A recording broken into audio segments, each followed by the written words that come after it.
बिस्मिल्लाहिर्रहमानिर्रहीम। हमारा third lecture chemical kinetics और आज हमारा टॉपिक होगा रेट लॉ।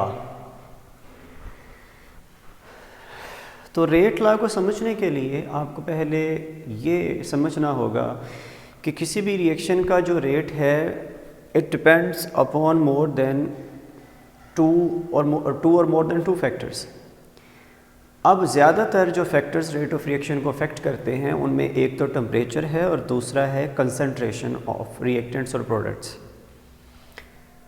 तो अगर आप साइमल्टेनियसली सारे फैक्टर्स को जांचना चाहेंगे कि वो रेट ऑफ रिएक्शन पे क्या इफ़ेक्ट करेंगे तो आप उसको अच्छे से जज नहीं कर पाएंगे। अगर मैं टेम्परेचर को कांस्टेंट रखूं और कांस्टेंट टेम्परेचर पे मैं रेट ऑफ रिएक्शन को जांचना चाहूँ तो मुझे सहारा लेना होगा कंसंट्रेशन का। यानी टेम्परेचर को कांस्टेंट करते ही अब जो रेट ऑफ रिएक्शन होगा ये डिपेंडेंट हो जाएगा अपॉन कंसंट्रेशन। तो जिस वक्त हम कोई ऐसी इक्वेशन लिखेंगे जिसमें रेट ऑफ रिएक्शन को हम कंसंट्रेशन डिपेंडेंट बनाएंगे उस इक्वेशन को हम रेट इक्वेशन या रेट लॉ का नाम देते हैं। और रेट लॉ में हम हमेशा रेट को कंसंट्रेशन डिपेंडेंट शो करेंगे एट कांस्टेंट टेम्परेचर। यहाँ पे मेरे पास एक रिएक्शन है जिसमें A और 2B ये मिक्सअप होते हैं, प्रोडक्ट्स बनाते हैं।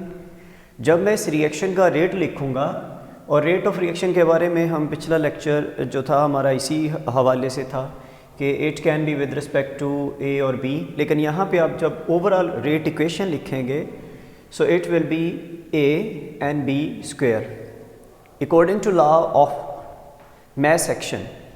हमने पढ़ा हुआ है कि जब भी रेट ऑफ रिएक्शन को लिखेंगे it will be dependent upon the initial concentration of reactants. तो उसमें हम A का हवाला देंगे और B का हवाला देंगे और जो साथ नंबर ऑफ मोल्स होते हैं उन कोफिशिएंट्स को उठा के हम कोशेंट्स बना देते हैं यानी पावर्स में लिख देते हैं। तो ये 2 जो है यहाँ पे पावर में आ जाएगा।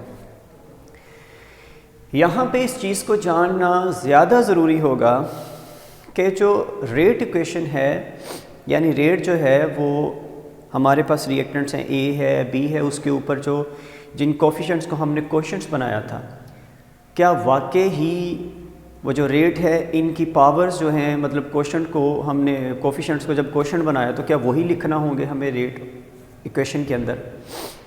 तो याद रखिएगा इस चीज़ को कभी भी आप थ्योरेटिकली नहीं फाइंड आउट कर सकते कि कौन सी पावर ऊपर लिखना होगी रिएक्टेंट्स की कंसंट्रेशन के ऊपर। अल्टीमेटली जो रेट इक्वेशन है ये भी एक्सपेरिमेंटली डिटरमिन्ड क्वांटिटी है। आप इसे एक्सपेरिमेंटली डिटरमिन कर सकते हो कि कौन सा कोफिशिएंट ऊपर आएगा और कौन सा नहीं आएगा।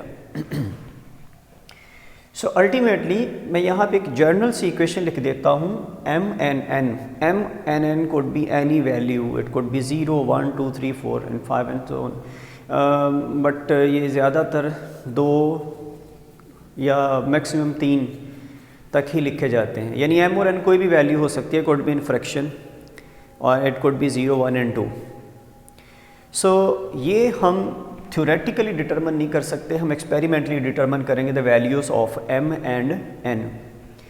तो याद रखिएगा रेट इक्वेशन जो है कि एक्सपेरिमेंटली डिटरमिन्ड वैल्यू है और एक्सपेरिमेंट से हमें पता चलता है कि कंसंट्रेशन में कौन सा कोशेंट आएगा कौन सा नहीं आएगा।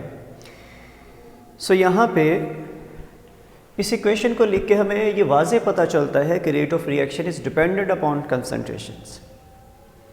अब मैं यहाँ पे कुछ एग्जांपल्स कोट करूँगा। याद रखें रिएक्शन 2 तरह के होते हैं, एक होते हैं एलिमेंट्री रिएक्शंस, एक होते हैं कॉम्प्लेक्स रिएक्शंस।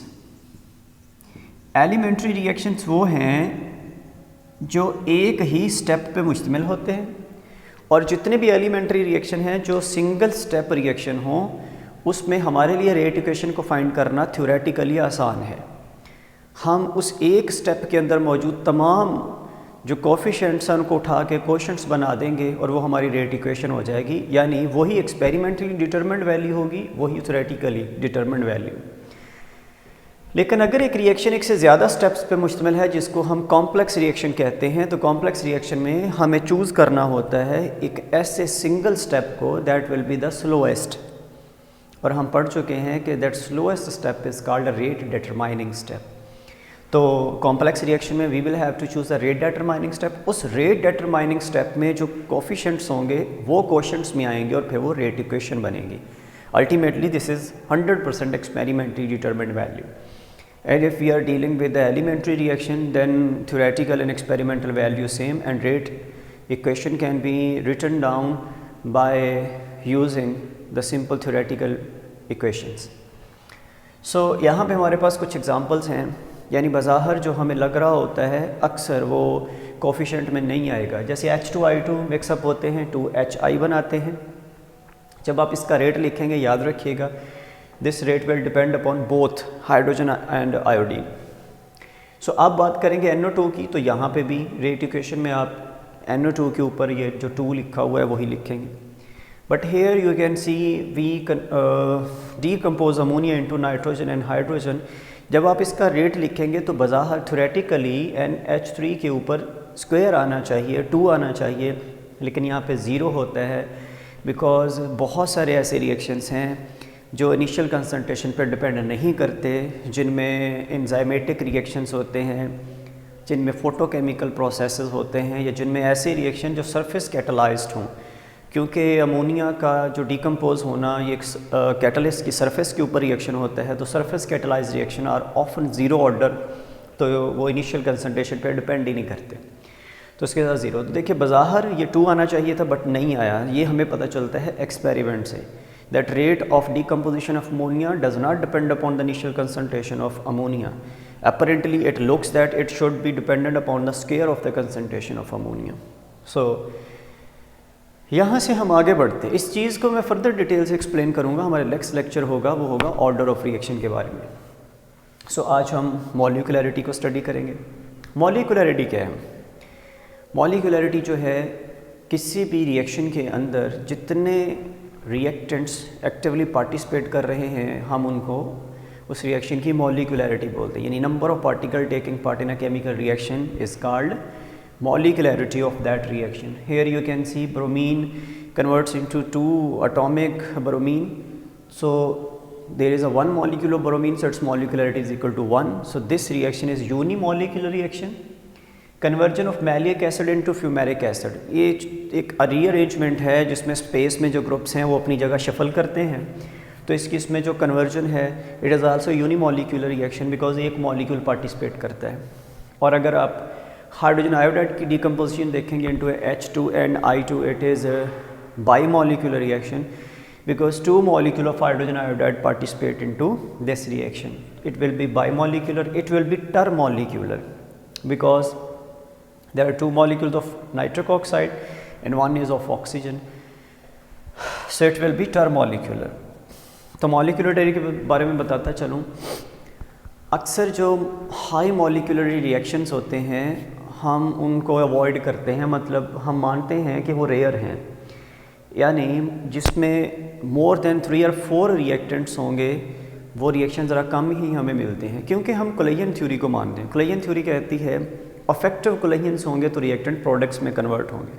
अगर आप नंबर ऑफ़ मॉलिक्यूल्स को बढ़ाते चले जाएंगे, डिफरेंट टाइप ऑफ मॉलिक्यूल्स की मैं बात कर रहा हूँ, अगर डिफरेंट टाइप ऑफ मॉलिक्यूल्स आप बढ़ाते चले जाएंगे तो कोलेजन्स तो होंगे but number of effective collisions goes on decreasing as a number of different reactants increase. So ultimately effective collisions नहीं होंगे तो प्रोडक्ट्स नहीं बनेंगे। तो इसलिए हाई जो मॉलिक्यूलरिटी रिएक्शंस हैं वो रेयर हैं, कम ही पाए जाते हैं, यानी 3 या 3 से ज़्यादा जो रिएक्टेंट्स हैं वो कम पाए जाएंगे। अब ऐसे में अगर हमारे पास वो जो मैं पहले बता चुका कि एक्सपेरिमेंटली डिटरमिन्ड वैल्यूज़ होती हैं रेट इक्वेशन, अगर मैं N2O5 को ब्रेक डाउन करना चाहूँ into NO2 और O2 में, तो याद रखिएगा it is not an elementary reaction, it is a complex reaction. It comprises of 4 reactions, इसमें 4 रिएक्शंस हैं और हर रिएक्शन इसमें एलिमेंट्री है। तो याद रखिएगा इनमें जो पहला स्टेप है that is the slowest of all, बाकी सब फास्ट है, ये तीनों फास्ट हैं, ये स्लोएस्ट है। So this is the rate determining step. तो जब भी आप इसका रेट लॉ या रेट इक्वेशन इसकी लिखेंगे तो याद रखिएगा आप इस फर्स्ट स्टेप के हिसाब से लिखेंगे and its rate equation will be equal to rate is equal to K into the initial concentration of N2O5. So this will be a unimolecular reaction. So next lecture में हम molecularity और order को differentiate करेंगे। हमारा आज का lecture ख़त्म होता है। अल्लाह हाफ़िज़।